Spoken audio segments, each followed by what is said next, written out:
The DC Universe has gone through its fair share of changes. Unlike the Marvel Universe, which has pretty much stayed the same, DC has shaken up its universe a number of times. People like me that are well versed in comics will throw around terms when they're describing the various versions of the DC Universe. Not to mention that certain DC stories are not canon in certain iterations of the DC Universe, while in other stages this can make it difficult for new readers to get into reading DC Comics. If you're a new reader, or if you'd like to get a better understanding of the different iterations of the DC Universe, this video is for you.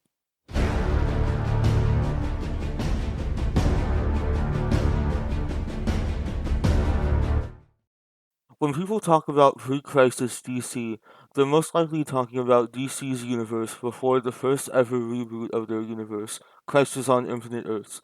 If you watch the DC TV shows, the name should ring a bell. The Crisis on Infinite Earths crossover was adapted from this comic event. The pre-crisis DC universe goes all the way back to the first appearance of Superman in Action Comics number 1. Before 1985, continuity, or a timeline of events, wasn't really the focus of DC publishing. Different writers will write different stories about classic DC heroes like Batman and Hawkman, and if the stories conflicted with the timeline, oh well. This was also the birth of the multiverse. When the Flash from the Golden Age of comics, Jay Garrick, met the Flash we all know today, who was the Silver Age Flash, Barry Allen, he said that he was from a parallel Earth, an Earth that was later named Earth 2. And for people who don't know much about DC, the Jay Garrick Flash was a part of a team of heroes called the Justice Society of America, or JSA. This was DC's first ever team of superheroes in the 1940s. When the Silver Age DC characters appeared and formed the Justice League of America, the focus was shifted towards the new team. So, what DC did was say that everything that happened up until the Justice League was formed actually took place on Earth 2. The multiverse began to expand from there, new writers adding onto and developing the DC universe. But over time, the continuity got confusing. Only die-hard fans were reading DC Comics by the 80s. It was difficult for new readers to get into DC. They didn't know where to start. So, in 1985, DC's management created a comic series that would reboot the entire DC universe to fix the crazy continuity and give new readers a great starting off point. I don't want to get into the details of the actual story, so you have the opportunity to go read it for yourself. But essentially, a cosmic being called the Anti-Monitor, or Anti-Monitor, wanted to destroy the multiverse using a special energy that it was in control of, antimatter. As a result of Crisis on Infinite Earths, the multiverse was condensed down into one Earth, Prime Earth, where all the characters and timelines over DC's entire publication history up until that point was unified. The DC Universe was changed forever.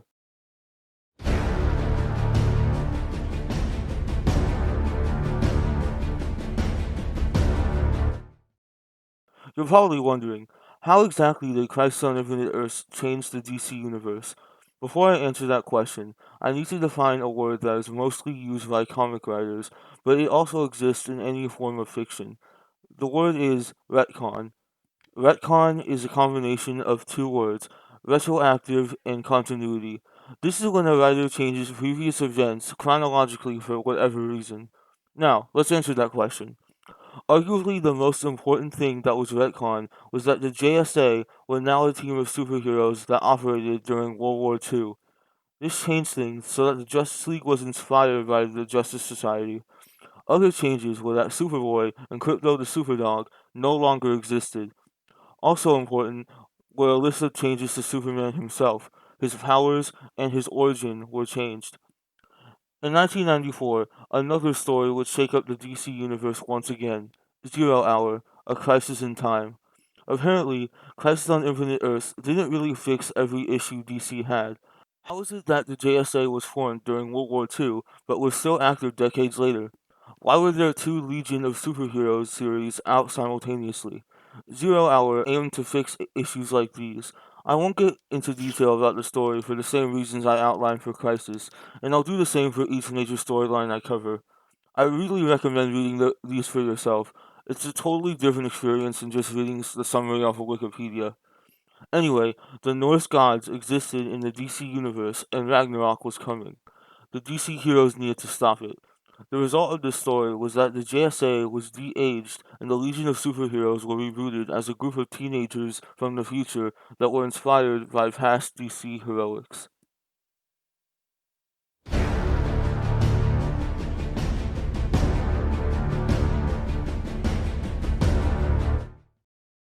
For about a decade, everything was going well for the DC Universe.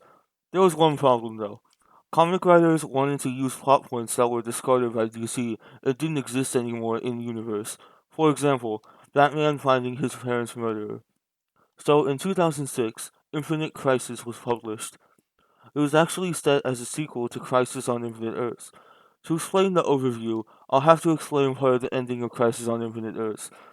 At the end of Crisis, Lois Lane from Earth 2, Alexander Luthor from Earth 3, and Superboy from Earth Prime fled to a pocket dimension that kept their existences intact. In Infinite Crisis, these three escaped the pocket dimension. Superboy from Earth Prime, more commonly called Superboy Prime, and Alexander Luthor team up to revive the multiverse by using the Anti-Monitor's remains. Because keep in mind, ever since Crisis on Infinite Earths, everything that has happened from then on took place on Prime Earth, or the one unified Earth created at the end of Crisis on Infinite Earths. They are successful, and the DC multiverse returns.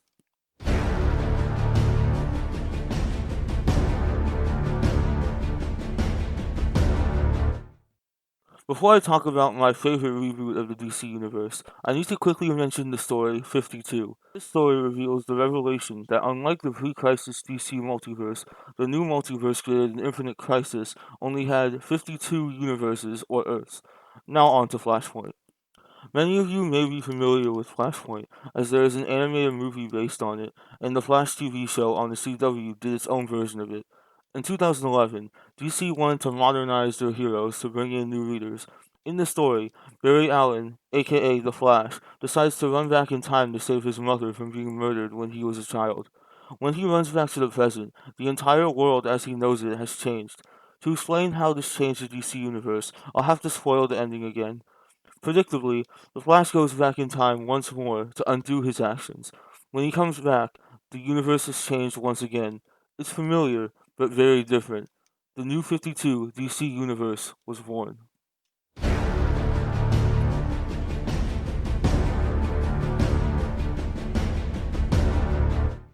The New 52 name comes from, you guessed it, a whole new multiverse with 52 Earths.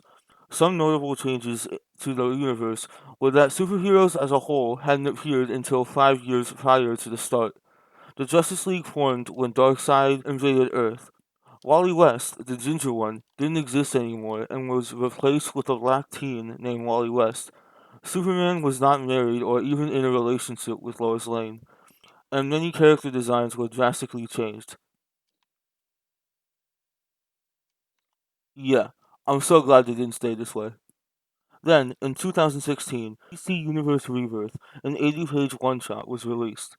Google calls it a relaunch of DC's titles, but I like to call it a soft reboot. In it, the ginger Wally West returns from being trapped in the Speed Force, apparently having been there since the New 52. DC Rebirth was a way to keep some of the plot points of the New 52 while bringing back others from before the New 52. This is actually when I started reading DC, so I guess DC's strategy worked.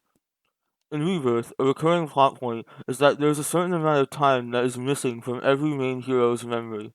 That, with the fact that the Watchmen have apparently crossed over with the DC Universe, the now infamous panel of Batman finding the comedian's button embedded in the Batcave comes to mind. Also, the JSA and Legion of Superheroes didn't exist anymore. Could Dr. Manhattan, who left the universe at the end of the Watchmen comic, have messed with the DC Universe? DC readers would soon find their answer.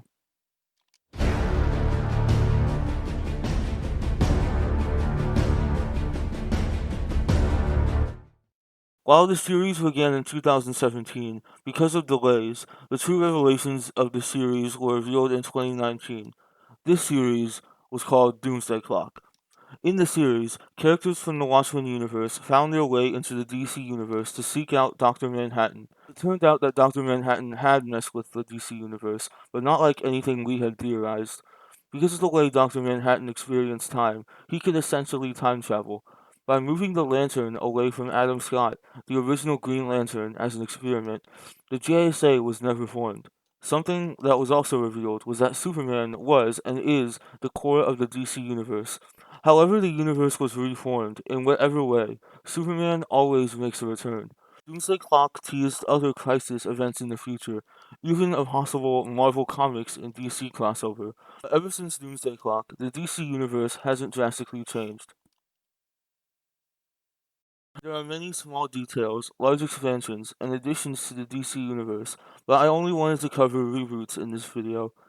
There are topics like the Dark Multiverse and the upcoming 5G event for DC that deserve entire videos dedicated to them, so I'll save those topics for later. But that is the history of DC's reboots on their universe. Hopefully, this helped you better understand the landscape of the amazing and expansive universe so many writers have contributed to. If you enjoyed this video, a like would be very much appreciated. If you made it to the end, I appreciate you. If you want to see more content like this and about all things comics, consider subscribing, and I'll see you all next time.